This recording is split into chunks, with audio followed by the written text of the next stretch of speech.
हरे कृष्ण जय जगन्नाथ। आसतु जानिबा नेचुराली केमिति आम आखिर शक्ति फेरी पाइबा मात्र 9टी खाइबा द्वारा 9टी परिबा द्वारा। आपण माने समस्ते जानी छथि सुस्थ आखि समस्तंक पई बहुत जरूरी। तो आसतु जानिबा कोन से 9टी परिबा आम आखिर पावर को मेंटेन करे। प्रथम रा आछि गाजर।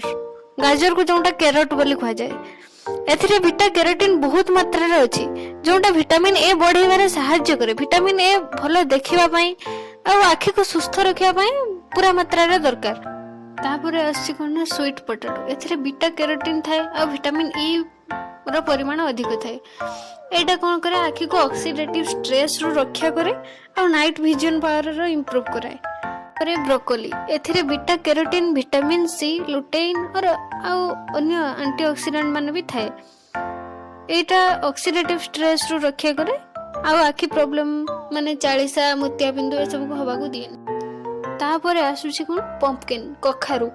एथिरे vitamin C vitamin E beta carotene रो परिमाण अधिक थाए आ एटा एंटीऑक्सीडेंट भी प्रचुर थाए जहां हमको भलो देखिबारे सहायता करे आउ एज रिलेटेड जिते आखि रोग से सब दूरे रखे। तापरे आछि कोन पीच मटर चुई। एथिरे लुटेइन विटामिन सी आ जिंक रो परिमाण थाए। एटा सपोर्ट करे कोन हम रेटिनल हेल्थ सब आखि रे जो रेटिना पार्ट रो हेल्थ को इंप्रूव करियारे एटा सहायता करे। आउ एज रिलेटेड मैकुलर डिजेनरेशन हवा रिस्क टा जोंडा सेटा कमी दे। रेड पेपर्स एथिरे विटामिन ए विटामिन सी रो परिमाण अधिक थाए। विटामिन सी कोन करे आखि रो ब्लड वेसल जोंडा तार हेल्थ को मेंटेन करे आउ विटामिन ए पूरा आखि रो हेल्थ को सपोर्ट करे।